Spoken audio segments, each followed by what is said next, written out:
मोदी सरकार के 8 साल के कार्यकाल में जिन फैसलों को ऐतिहासिक माना गया है, उनमें सबसे बड़ा फैसला जम्मू कश्मीर से आर्टिकल 370 खत्म करने का भी है। जनसंघ के जमाने से ये बीजेपी का कोर एजेंडा था, जिसे विरोधों की परवाह किए बिना प्रधानमंत्री मोदी ने 5 अगस्त 2019 को खत्म कर दिया। मोदी सरकार के लिए ये अग्निपथ ही था जिस पर चलते हुए 3 साल बीतने को हैं। ये सवाल अब भी बना हुआ है कि आर्टिकल 370 से क्या फायदा था और आर्टिकल 370 खत्म होने के बाद क्या फायदा हुआ। मोदी सरकार के 8 साल के कार्यकाल पर हमारी ये विशेष सीरीज में आज आर्टिकल 370 की पड़ताल।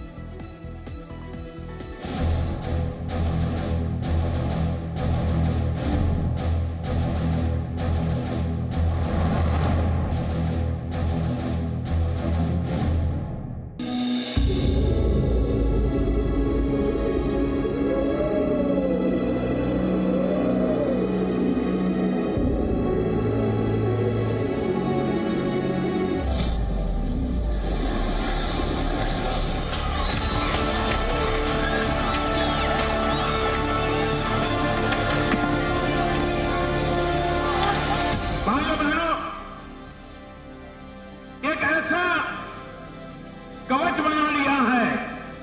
धारा 370 का उपयोग एक कवच के नाते होता है। उसको सांप्रदायिकता बिन सांप्रदायिकता के गहने पहना दिए गए हैं और उसके कारण उसकी सही चर्चा नहीं हो रही। मैं चाहता हूं देश के संविधान के जानकार लोग इस पर चर्चा करें। धारा 370 की बात मैं नहीं समझता हूं कि धारा 370 की हटाने की बात और हम लोग को विसराए के नहीं और इसके बारे में कभी नहीं सोच सकते हैं, नहीं सोच सकते। 370 को हटाने का मतलब है एक भस्मासुर को खत्म करना। आज ये बीजेपी वाले कहते हैं कि हम 370 और 35A को हटाएंगे। मोदी साहब, अमित शाह साहब, मैं आपको आज हंडवाड़ा की सरजमीन पे चैलेंज करता हूं। आजादी के बाद से ही जिसे देश की राजनीति में असंभव मान लिया गया था, वो संभव हो गया। 5 अगस्त 2019। अनुच्छेद 370 के सभी खंड लागू नहीं होंगे।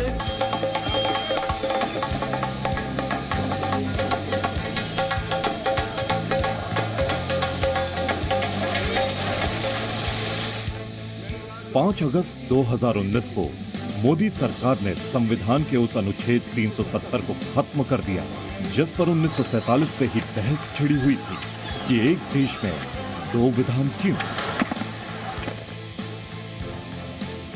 मोदी जी को युग पुरुष कहा जाता है और मैं कहूंगा कि इस युग का जो सबसे बड़ा फैसला जो इस देश में होना था वो 370 का हटने का था। कि इस पे वादे किए जाते थे हटेगा, लेकिन हटता नहीं था। लेकिन वो जो कहते हैं ना कि मोदी है तो मुमकिन है, उन्होंने करके दिखाया, हटा दिया। हैरानी की बात यह है कि आप किसी से भी बात करें तो कोई ये भी नहीं बता पाता था कि अनुच्छेद 370 से जम्मू कश्मीर के लोगों के जीवन में क्या लाभ हुआ। भाई और बहनों, आर्टिकल 370 और 35A ने जम्मू कश्मीर को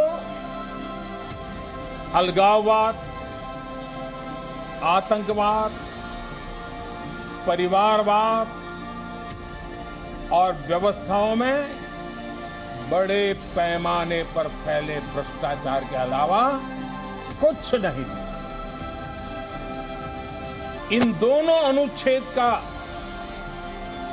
देश के खिलाफ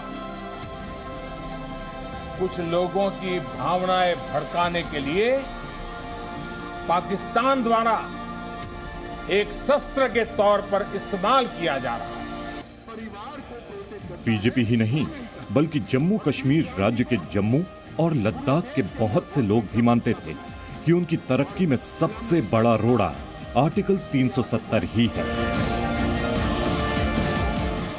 आर्टिकल 370 के साथ जम्मू कश्मीर से पूर्ण राज्य का दर्जा छिन जाने और लद्दाख को अलग केंद्र शासित क्षेत्र बनाए जाने के बावजूद लोग खुश थे, क्योंकि उन्हें वो बदलाव चाहिए था जो आर्टिकल 370 के रहते संभव नहीं था।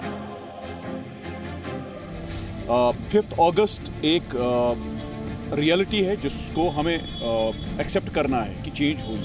अब उस चेंज के बाद बहुत सारी और चेंजेस हुई और बहुत सारी और चेंजेस होनी थी। यूथ एंगेजमेंट बहुत हुई क्योंकि एब्रोगेशन के बाद पहली बार टीडीसी के इलेक्शंस हुए और जिसमें बढ़ चढ़ के लोगों ने हिस्सा लिया। नहीं, बहुत बदलाव हुआ। आप देखिए कि हमारे बच्चे बाहर जाते थे पढ़ाई के लिए, तो वहाँ के बच्चे क्यों नहीं यहाँ आ सकते हैं यहाँ पढ़ाई के लिए।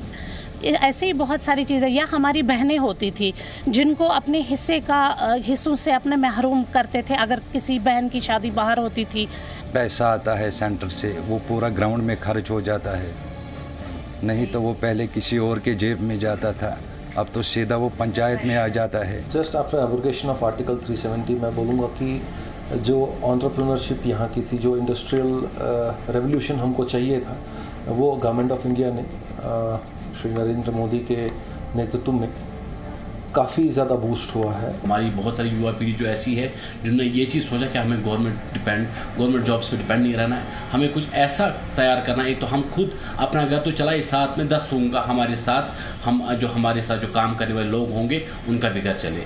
ये बदलाव तब आया जब 370 हटा।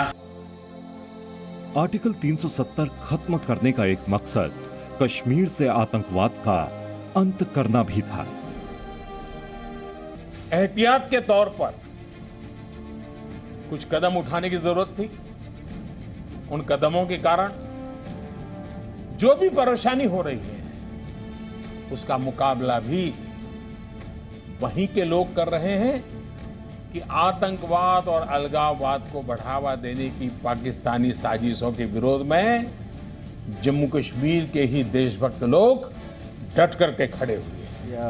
ऐसा इशू भी सामने नहीं आया 370 के बाद कि जो कमिटमेंट्स या प्रॉमिसेस या जो बीजेपी ने वादा किया था या बता दिया कि इसके उठाने से यहाँ की डेवलपमेंट हो जाएगी, यहाँ की मिलिटेंसी ख़त्म हो जाएगी, यहाँ का करप्शन ख़त्म हो जाएगा, ऐसा बिल्कुल नहीं दिख रहा है। हमारे 14 के करीब पंडित भाई जब से आर्टिकल 370 हटाए तब से मारे गए हैं। हमारे जो नॉन लोकल लेबर जो पूरे देश भर से कश्मीर में काम करने आते थे वो मारे जा रहे हैं, उनकी जान को खतरा है। 370 खत्म होने के बाद आज देखिए जम्मू कश्मीर आज डेवलपमेंट की तरफ बढ़ रहा है और 370 रहते हुए यहाँ पाकिस्तान की जो आइडियोलॉजी वो पनप रही थी और हर गली में यहाँ पाकिस्तान के झंडे लह रहे थे। यहाँ आईएसआई की आइडियोलॉजी लोग अपना रहे थे और आईएसआई के झंडे यहाँ फ्राइडे पियर्स पे होते थे।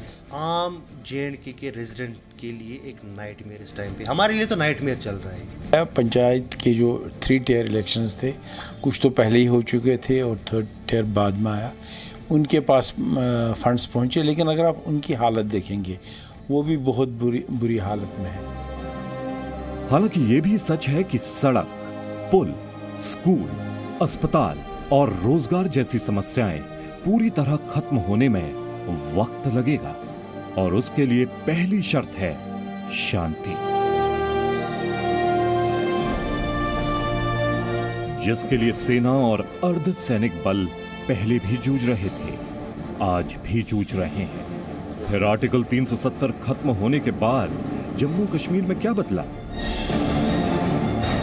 जो वहाँ की लोकल पुलिस है, जेएंडके पुलिस, वो डायरेक्टली अभी सेंट्रल गवर्नमेंट के अंडर में है, सेंट्रल कंट्रोल के अंदर में है। तो उससे फ़र्क ये है कि उनकी एफिशिएंसी, उनका काम करने का तरीका बेहतर हो जाएगा और वो भारतीय सेना और जितनी वहाँ सिक्योरिटी फोर्सेस डिप्लॉयड हैं उनके साथ वो तालमेल और बढ़ेगा। आर्टिकल 370 खत्म होने के बाद जम्मू कश्मीर में चुनाव कराने की तैयारी शुरू हो गई है। विधानसभा और लोकसभा की सीटों का नए सिरे से परिसीमन हो चुका है। सरकार जल्द से जल्द राजनीतिक प्रक्रिया शुरू करके लोगों को यह भरोसा दिलाना चाहती है कि अब सब ठीक है। लेकिन यह भी सच्चाई है कि पिछले कुछ महीनों से कश्मीरी पंडितों का विश्वास टूट रहा है।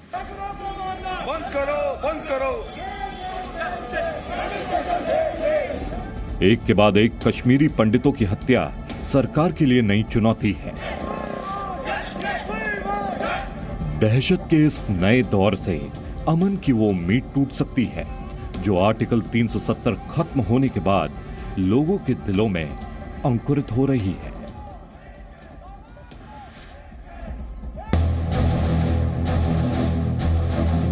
Presenting B News app, available on Google Play and App Store. Download it now.